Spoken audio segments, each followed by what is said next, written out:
Awakening is not personal. Awakening is awakening to the impersonal nature of all that is. The impersonal, boundless, alive, aware spaciousness appearing as all this dancing form. The personal aspect is this sense of self that appears within it. The me in the story, with all its egoic desires and aversions. We don't need to deny those desires and aversions. However, we can see that they arise and fall in this impersonal space. Awakening doesn't happen to the heavy personal sense of self. It doesn't happen to the thought-based I. It's more like the awakeness that this all appears within awakens to itself.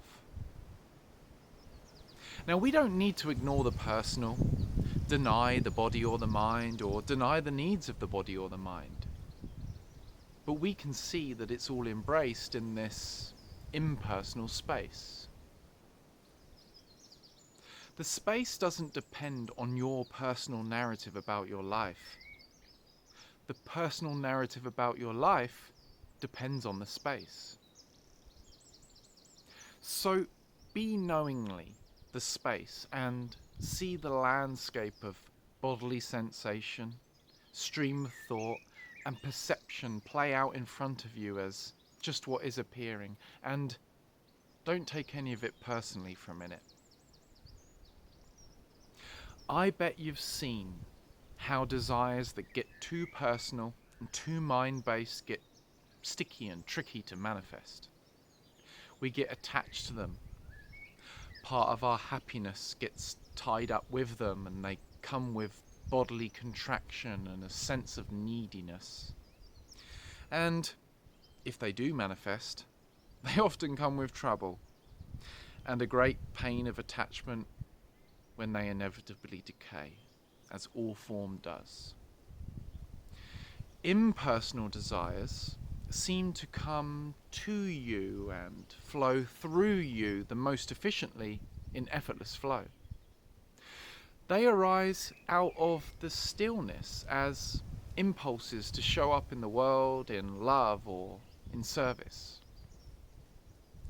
And the irony is, as everything gets impersonalized, the person creates with more efficiency and flow anyway, as the heavy personal attachments are softened around.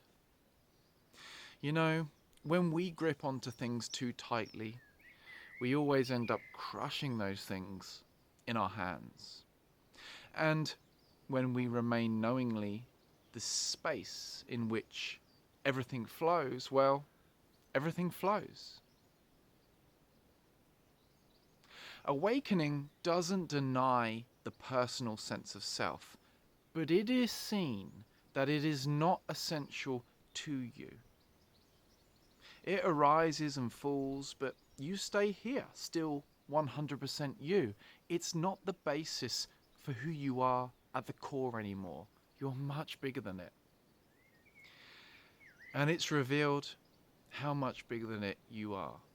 And as it's revealed how much bigger than it you are, the nature of who you truly are as this timeless, formless, boundless, aware spaciousness can trickle into the human form over time as expressions of peace, love, truth, beauty, healing, and expansion.